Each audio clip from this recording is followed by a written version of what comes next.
Hello and welcome to this special series of episodes called 29 Days of Magic. During Black History Month, the month of February, I'll be interviewing a Black woman a day who's from business and entrepreneurship.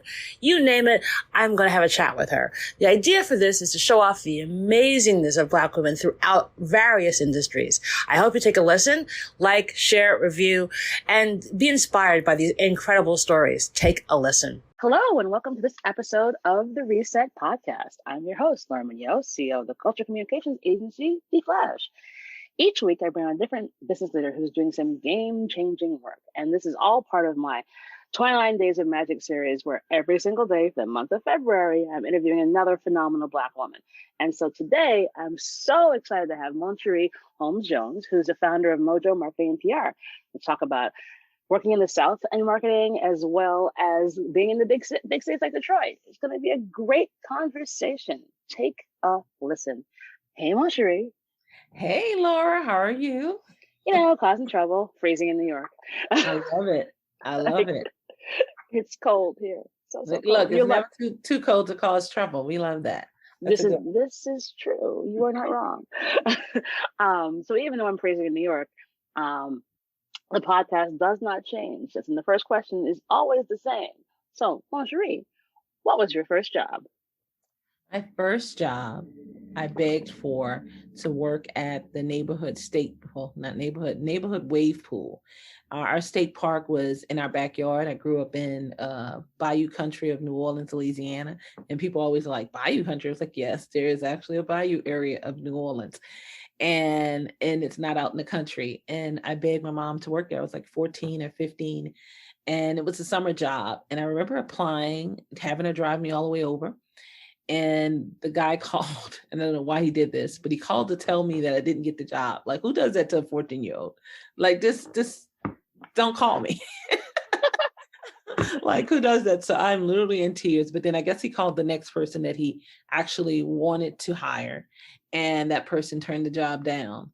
Well, he called me back literally after I finished tearing up for about 10 minutes. My dad and mom looking at me crazy, like, who cares? Why do you want a job? Right. And he tells me I got it, and it just changed the course. My brother's in military. He ended up getting a job there. My cousin ended up getting a job there. I mean, I had the whole family there after 4 summers, but specifically, I'm always happy about that job because my brother became one of their first Black lifeguards. They had never had a Black lifeguard at that state park ever. He trained, went to learn, trained with some of the best, got all the licenses for lifeguard training.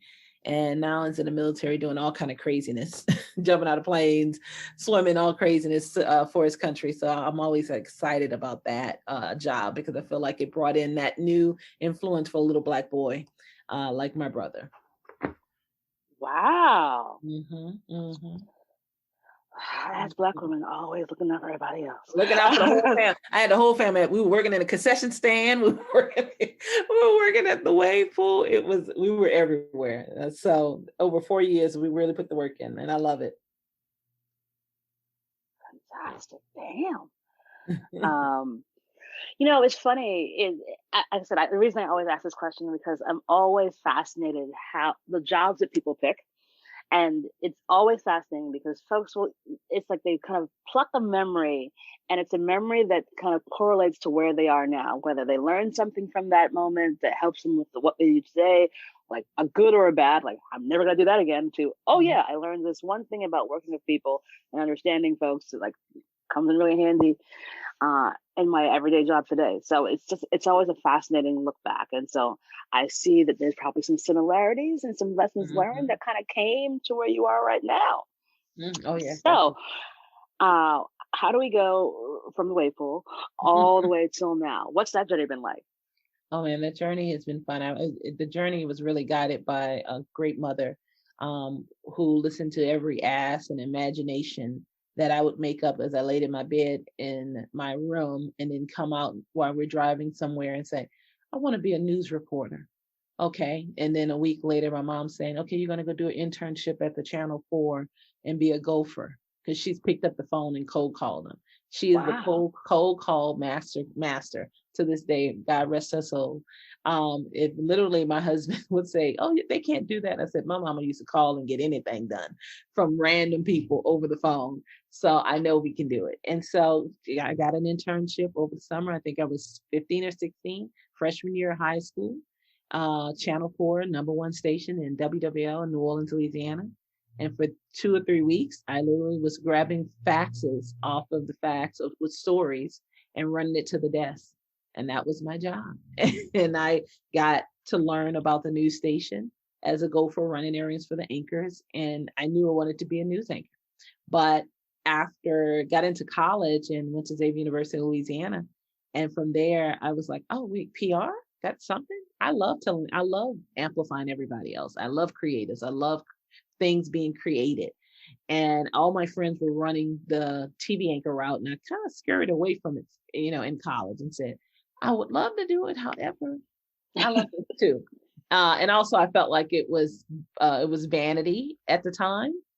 People were doing it for vanity and not for, I didn't have a passion I think the passion was around what I thought it was. And it's still a great opportunity. I may even do it in business one day, but it just wasn't there anymore. And PR took over. Amplifying other people's passions were the thing. I got an internship every semester of college, and that made me stand out, not because I had A's and B's, but because I was like on the grind. I had all the experience. So senior year, I got hired as the first Black of an ad agency in New Orleans. An agency had 6 flags. It had museums.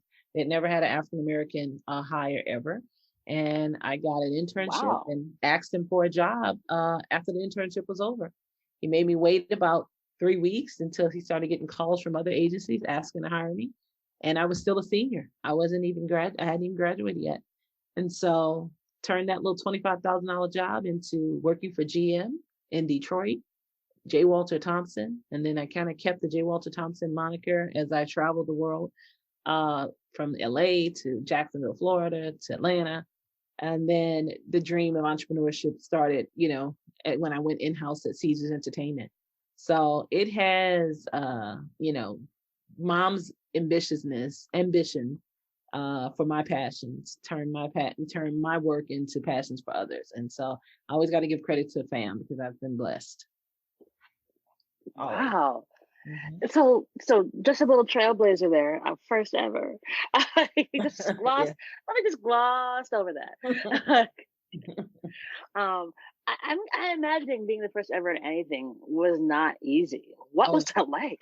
Oh no, it was very, I think being naive helped me, but it helped me both ways. It helped me to overlook, but it also helped me to pay more attention to certain things, and that gave me clarity to what I wanted to be. I mean, without seeing his entrepreneurship helped me to see the possibilities of my entrepreneurship.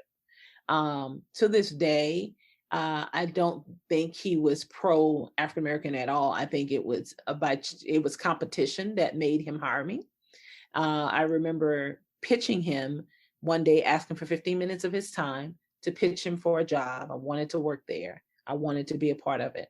And he actually partnered with another agency. It was a J. Walter Thompson extension that hired me together, and I became their media coordinator. But when I offered him the job, when I pitched him the position, he said, give me 10 days to think about it. I said, okay. 10 days came and went. I was already applying at other places. One of his competitors, who is very large now, sent a message saying, hey, we heard you guys got this person. We want to hire her too. And he didn't want him to hire me. So he literally offered me $25,000, but I was already making that money working as a 911 operator. So I was like, what? I'm graduating from college. What do you mean? And so I said, well, can I have 2 days to think about it? And he said no. And him and his accountant sat in front of me. And I sat there and thought about it for 15 minutes in front of his face. I literally did not stop. And I remember his accountant being so hot with me. She went around the office telling everybody, do you know she made him wait? Do you know she did? Like I was just supposed to be grateful. And she was just be happy to be here. Oh yeah, I should be happy to be getting this offer. And she was livid. And they were giving me benefits and all that stuff, but I needed to analyze it because I was already making that money. And I, within 50 minutes, I made the best decision, because that partnership with J. Walter Thompson scaled me out of the New Orleans realm. At the time, New Orleans only had 5 agencies, and I had interned at 3 and was about to get a job at another. And culturally, we had a few African-American ones, but they were not on that scale where they were connected to bigger agencies and bigger accounts. And so I made the right decision. There were some issues. I've even heard I've heard the bad word come out of his mouth. So that atmosphere was not so toxic as much as it was, okay, I'm gonna learn from afar, but I'm not gonna forget what you did. Now, it wasn't towards me, but it was something I heard him say. And you shut up and you don't respond at 23 years old. You just kind of, you don't know that's not right. It's not right, but you don't know to take action. Or if you know to take action, you don't know how to take action to make sure that you don't burn yourself, right? Well, anyway, I rode that bus for 2 years and started applying to the big agencies. And I had this J. Walter Thompson, logo on me, so I could definitely go somewhere. And GM called and offered me, when they had GM PlanWorks, an opportunity, and it was moving to Detroit. I never moved anywhere outside of Louisiana. And so I was like, I'm going. I drove up there, and it was all she wrote from there. Worked on Bosch, Domino's. After GM, went back to J. Walter Thompson, Bosch, Domino's, White Castle. GM, of course, I ran some co-op media planning accounts, but it was the night owl. I was doing everything from Detroit to Denver to Sacramento. That is the worst flight known to man, to a 23-year-old, 25-year-old kid who didn't even, we have to be taught how to do business travel. No one taught you that. Oh, you're just going to be flying this place. It sounds cool, but if you've not been taught business travel and you've really been a Southern belle your whole life, and you've only traveled for vacations, and many a times that wasn't on planes, business travel is not regular travel. You actually don't get all the breaks that you get on vacation. And so just prepping and making sure and talking, being ready and coherent, and after you've done a red eye, is just unrealistic.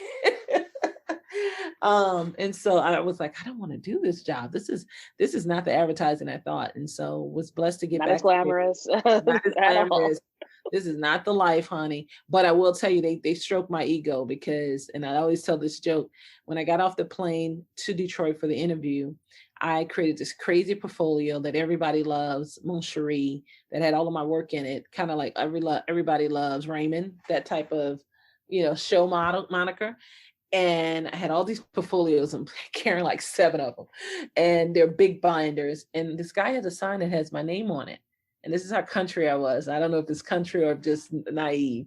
And I was like, I said, Mom, I called my mom from a payphone and said, Mom, I think they think I'm foreign. And that I'm some rich foreign lady or something, because they have a limousine out here with my name on it. Oh, no.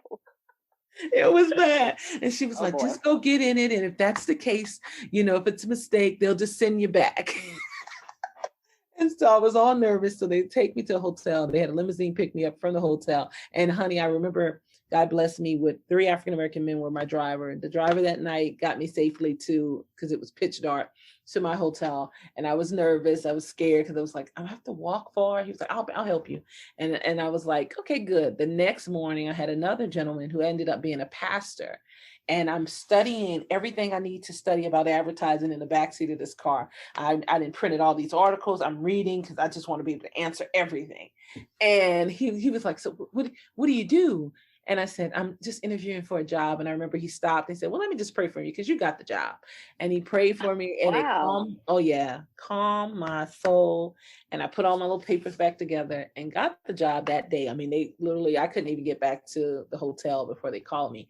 And then this was way more money than I made ever in my life. And, these people picking me up in limousines and all this. And I remember the guy who brought me to the airport, went to go back home, was also a pastor. And I was like, you know what, Detroit, I think I done fell in love with you. And I haven't even got here yet. And so it was definitely my adult years were growing up. I grew up in Detroit, Michigan, which was really good. Because it was when everything was still great. We didn't have Motown, but you still got the love and the culture of the city it was Kwame years, if that makes sense, in the city. And so, yeah, I definitely have kind of transferred over, but that first job definitely helped me to see that I could do the same thing he did and probably even better. Awesome. So good. So, what prompted you to be like, you know what, time for me to make my own agency? Yes. Working at Seeds, I went in-house after Katrina. I went back home to help mom. My husband's mom also lived in the same neighborhood, so everybody's rebuilding. And I worked at an agency that I got to connect through my Detroit connects and went back to a new agency who had the tourism account. And we also had a lot of casinos, and we were helping all these casinos reopen through PR, branding, and media buying. And I was like, I can do all of those, So we went from opening up all these casinos, and I'm from Amelia Bell to doing the casino, the Island View with Emerald Lagasse was one of the owners. It was, just fun events, and it was the life. And ended up getting an offer to go in-house at Seeds Entertainment, and it was perfect. I was advertising specialist, what they call it, but basically managed 7 people. And I took that agency life I had learned and brought it in-house, and best job I ever had. To be honest with you, if the recession wouldn't have hit, I wouldn't have probably enough. I could have retired. I was looking for VP status, president status, but I also always had that itch because I remembered my first job in the agency world, wanting to own my own thing, the daydreaming of all of that.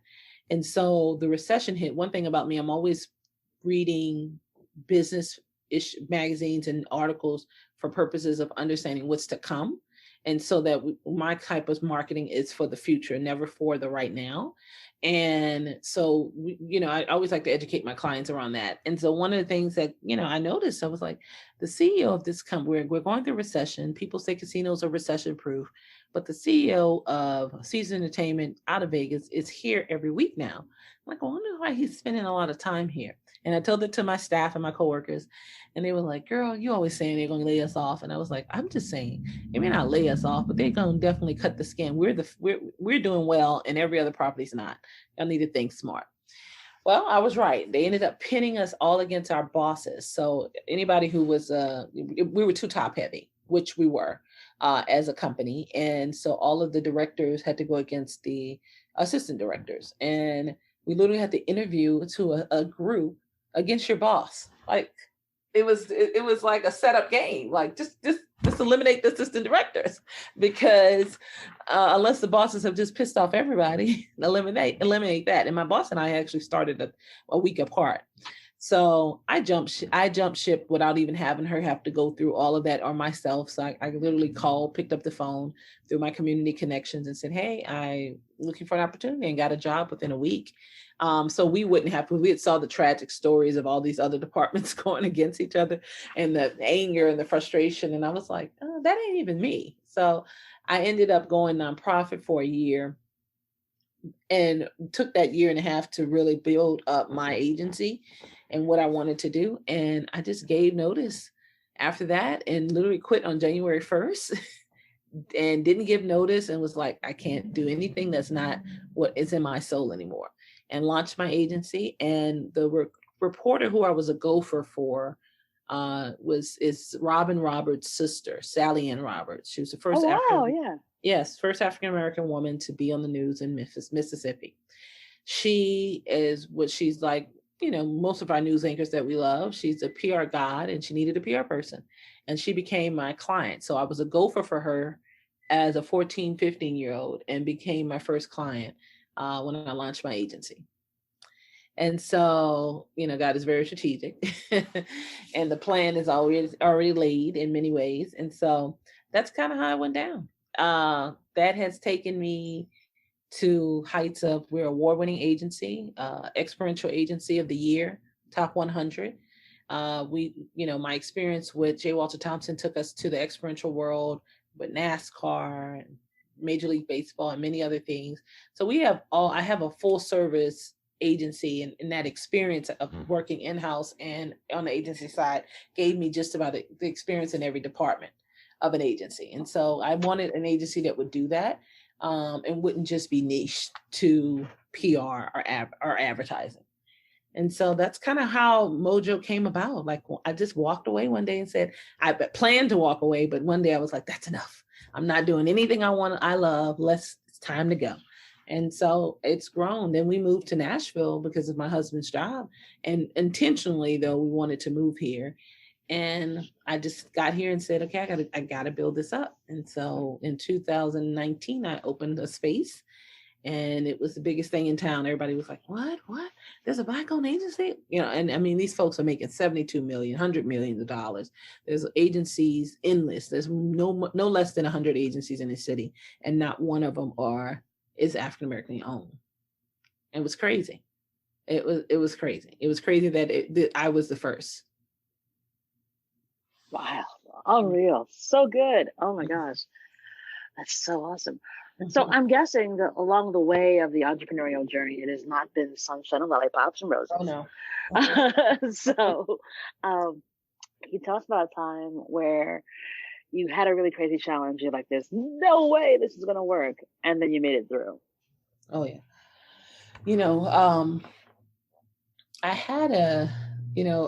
We've done stuff with African Pride and Just For Me, which is a strength and nature beauty brands.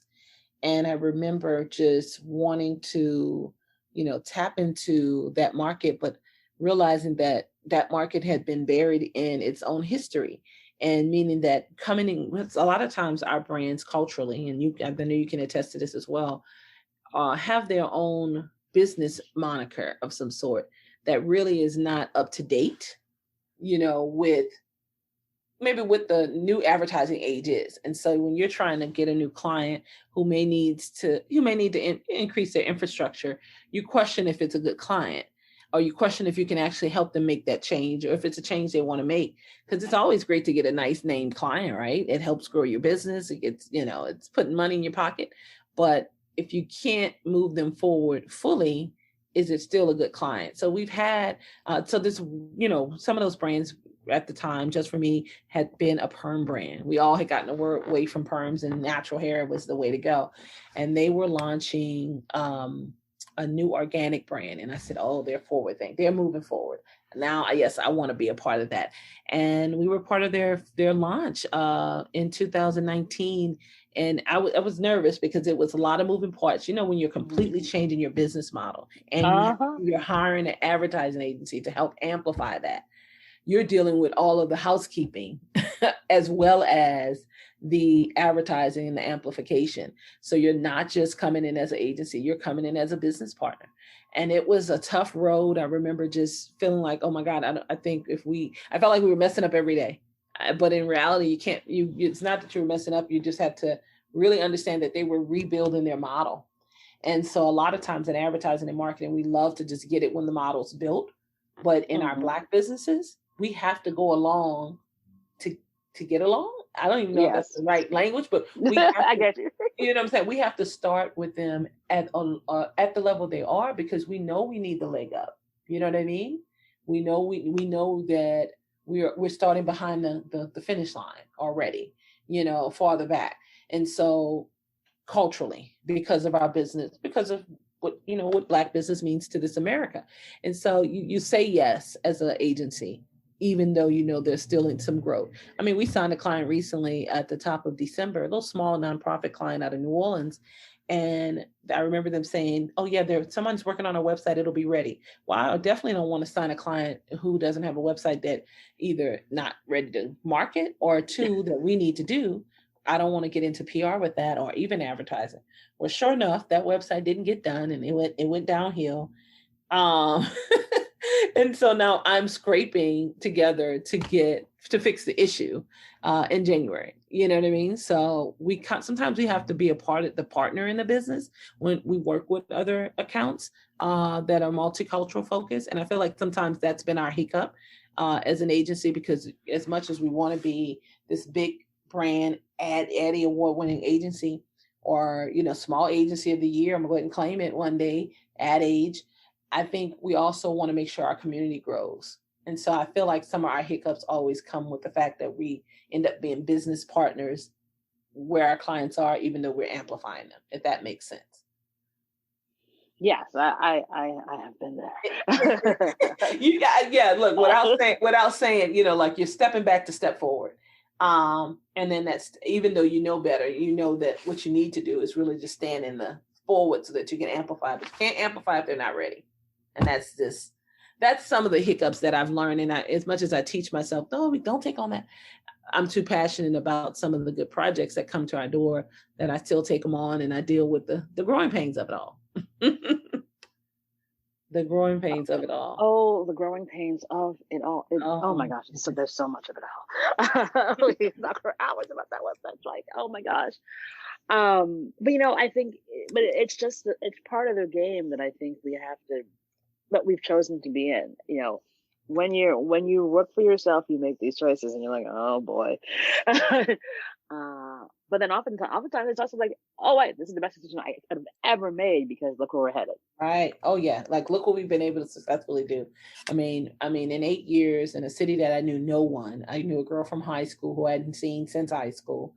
We're best in business, for Nashville. We're, top 20 businesses in Nashville. So it's just really, really good to be able to do great work, but it's also good to do great work for the culture. Yeah, I think that's the thing. It's just like, I sometimes get annoyed when people are like, well, it's kind of less than. And I'm like, no, it's not.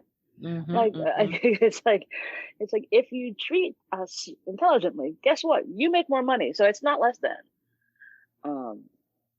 But many a company can be very ridiculous. So it's a thing we have to all kind of navigate through. We're so excited to have Soho Works as the sponsor for the 29 Days of Magic campaign.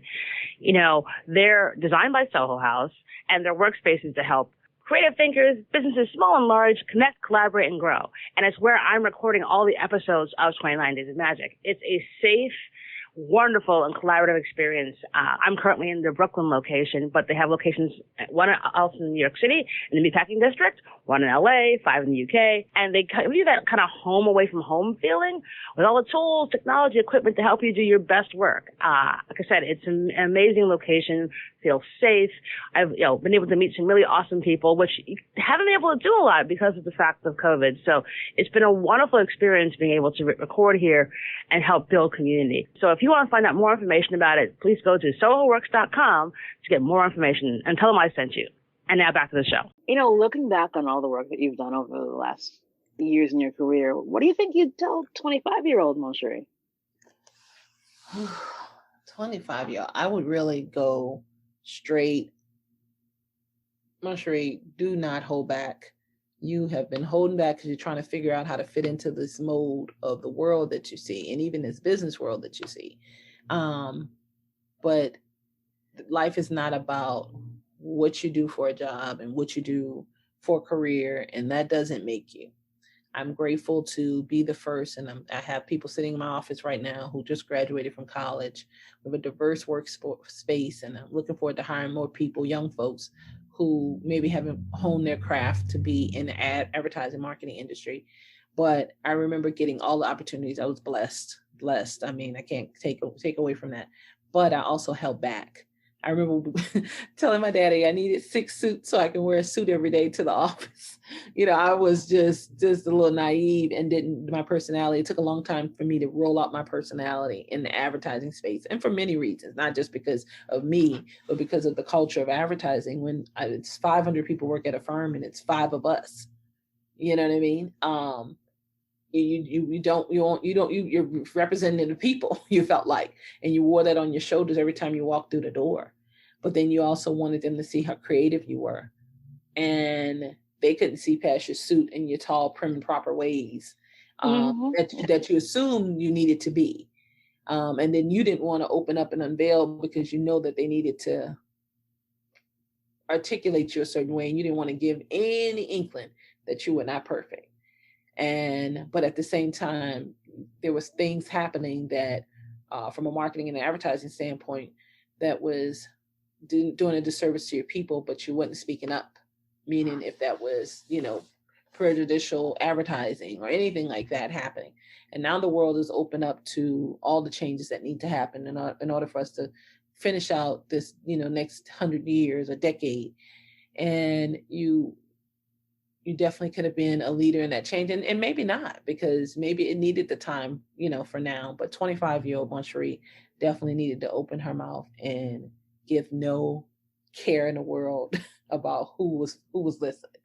And it would have been more freeing, not for me as a human, because that's what life is about. I think it takes us a minute to get beyond the role as African American women in business, to get beyond the role of being, how we should look, how we should be. It takes us a minute to figure that out because of the infrastructure of American business, and especially in advertising and marketing. And so I now know that I care not, and I'm blessed. And my entrepreneurship and owning my own agency just allows me to keep the self-care moments that I need for myself, but then also love my minutes, which is my life mantra. Just basically, there's nothing I shouldn't be grateful for, and there's no reason I should do it any other way but then my way. So that's kind of what I would tell Monchiere at 25. Oh, wow. So now you're just sliding into my next question. What do you do for your self-care? Oh yeah. Like I said, my life mantra that I got as a whole when I was starting this business, I was stressing. I was having heart palpitations, anxiety attacks, and I thought I was having like a heart attack. Every day around the same time, I would get up, go walking, and start digging for business. But I was broke and living off a pension. And I remember not really knowing how to get business. I was like, I know the work, but I don't know how to get business. And I was getting small clients. And I remember calling my dad, and I was like, my chest keeps hurting and I don't know why. And finally, I was in a coffee shop and I said that, and the guy ended up calling the ambulance because I was just kind of on the phone having a little anxiety attack with my dad, and he's listening in, and he was like, I'm sorry, but I just had to call because I don't want you to get sick in here. And we don't do anything. And I was like, what? So anyway, I ended up getting on the back of the ambulance, just sitting, and they were like, let's check you out. Let's see what's going on. And I'm extra anxiety, but don't know the word anxiety because who knew that? I mean, it just wasn't something we say in our culture. And 10 years ago, 15 years ago. Anyway, honey, the man was like, well, you're fine. Everything's coming good. Maybe it's just an anxiety attack. And my face could have been on the milk carton because I looked at him like, what? Black people don't have anxiety attacks. Right. Like, stop. But of course we do. Stop it. You're just making up stuff. Get me off the back of this truck, that type of thing. But I was so confused. And so, but it took me about a week or two to really kind of analyze it, look it up. Cause I'm one of those people, like you say something, I'm going to dig it up. And I realized really quick that, I was just nervous. I was nervous about this entrepreneur journey, and it was killing me. For months, I was doing the same MO, having a little attack. And then I kind of stepped up. I was like, who do I know? And I was like, I know advertising people from all over the world. I've worked with some of the best. And I just started calling folks and telling them what I was doing, and really just trying to make the connection and building the relationships and getting accounts. But here in Nashville was really good. I was taking, contract positions, and that would turn into a client. But we were folding it in and just networking. One of the things I did for self-care was just, on top of that, just really just making sure that I found time to breathe and love my minutes. So like in the middle of the day, if that is taking 10 minutes and doing nothing, computer off, phone off, and just being grateful, looking around the office. My husband said the other day when he passed by the office, he's like, I did a good job decorating in here, because he always clowns like he's the decorator. And, You're like, no. He loves credit for everything, honey. And I said, but at the end of the day, I'm grateful what we did, because I remember when this wasn't nothing, when this was just an idea. And I made the decision in November, and I called a realtor, and she said, oh, my office next door is open. And within a month I had the space. And so it's all about purpose, but you got to be clear and still enough to do that. So I'm not doing anything crazy amazing. I would love to take this nap series. There's a self-care thing where the lady helps you sleep for 12 hours in a very nap environment. I was like, yes, I need that. Let me go sign up. Sign up for that in a heartbeat. In a heartbeat. Like, I'm ready for all of those. I love all of that. I love what we all do for ourselves. I'm good friends with Shanisha Boswell, who is that's a woman that I would love for you to meet. The founder of Black Moms Blog. It's over 500,000 moms, Black moms. and on Instagram, and she's been taking this crazy self-care series, and she's referred me recently to a couple therapists and some other things, just to help continue the healing of the things that we need to heal in ourselves, if it be because of our businesses or just life. And so Shanisha Boswell, I'll definitely make that introduction. Amazing personality. I've worked with her on a lot of projects during Essence Festival. I know you do events as well. And she's just amazing because she brings a crowd, honey. I mean, Black moms, awesome. If you're a Black mom, Black Mom Blog, you would be in the know, working with her in that group. But yeah, so that's kind of my thing, just taking those moments to breathe and being able to say, I love the fact that I have this happening right now in my life, finding the things to be grateful for. Yeah, and thank you for sharing that, because I think, like I said, there's definitely been a shift in the last 3 years, where especially Black women are really like, listen, no, I am not okay. I need to step away. I need to deal with what I got to deal with. Where before, I think we're just going to keep on being strong Black women and carry the entire mountain on our back, and then, oh, you got another mountain on my back too. But I'm grateful for the shift, because it's just I just can't do this. I need to be away for a bit. This is insanely too stressful, and I can't carry the world on my shoulders. So someone help me. I actually was just interviewing Wilma Basta, who runs Dark Pretty Well. Mm-hmm. Another great woman, if you don't know her, I'll happy to introduce. And she created this platform where basically it's I think 5,000 free hours of therapy for Black women with therapists all across the country. And it's and you can go and just select the therapist, and they have free hours for you, because she's just you need a therapist who actually, one, understand, two, it can be cost prohibitive depending on where your job is. And, she just, there's no directory for this. So I'm just going to go ahead and create it.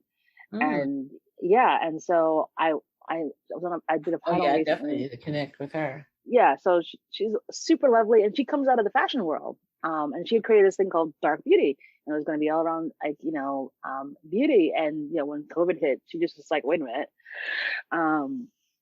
And let me build something else. But it's because part of beauty and wellness is being well. And so she's seen a really awesome response. So yeah, really, really, really lovely woman. Oh, so yeah, another good one for you part of being well is being well. Yeah, definitely will connect with her, and reach out, because that is something. It's about constantly just finding places to be well in your every day without having all the extra layers of anything. Sometimes it's not about a full experience or a tea bath or a sound bath. It's just really being able to control your mind enough to say, let me just be well in my mind. And I know that's, some people are saying, well, that's simple and hard to say, but it really is. What just loving your minutes, just when I say it, sometimes it just helps remind me, okay, today is just the 27th.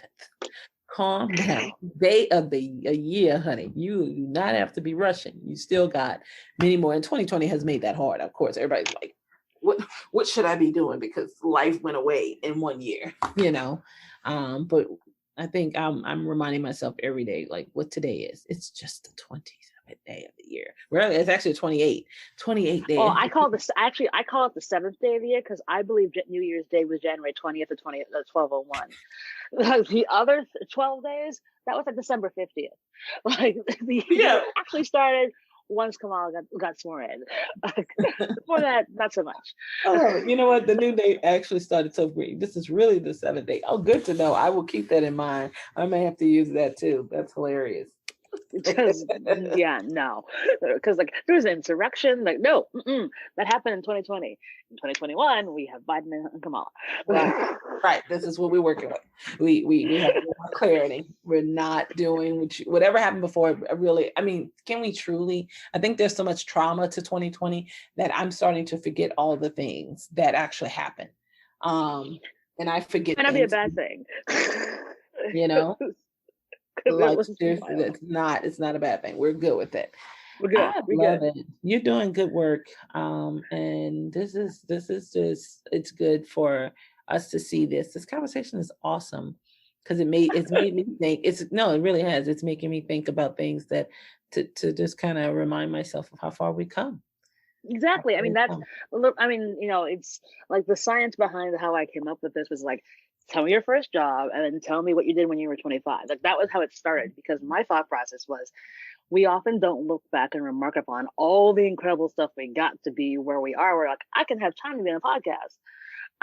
Like I have done all this really great work. And I'm like, so it's not just for my audience, it's also for my guests to like, no, give yourself the proper pat on the back, because you have done amazingly well. And take that moment.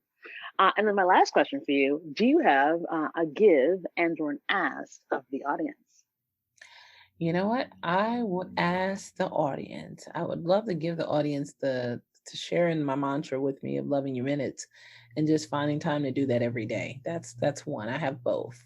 But I also have an ask that we reach beyond our borders and that we become bigger by grabbing more cities and with our work that we do. I'm starting to see that we have to move bigger, not faster, but bigger.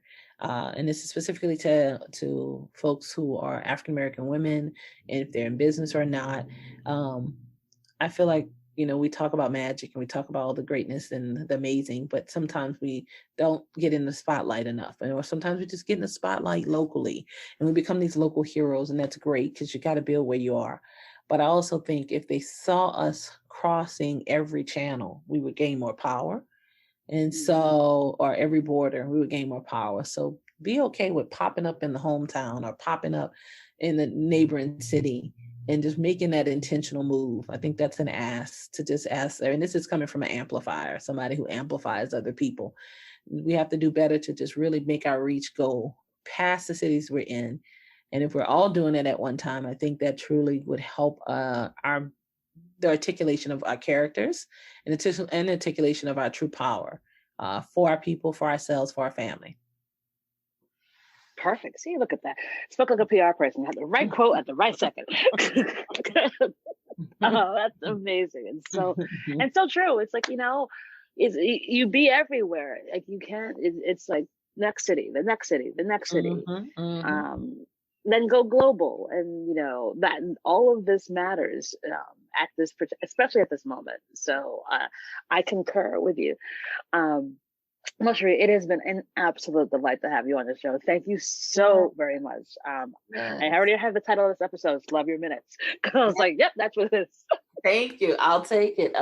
Well, it has been, Laura. Thank you so much for what you're doing. And we got to stay in touch, because I want to circle back on us talking events and how I didn't get into the virtual world, because, we do experiential marketing campaigns. But I think when the world's back open, I would love to potentially see how we can partner. Absolutely. There's a gigantic pie, and I'm always down to share. Yeah. So, or make new pies. make new fresh pies, and maybe some custard and some cakes. There's more. There is more. I love it. Thank you so much. Of course. So we'll put in details in the show notes so folks can connect with you, and I think your message of love your minutes is so important and impactful. I hope our listeners take that to heart and actually do it. And that is our show.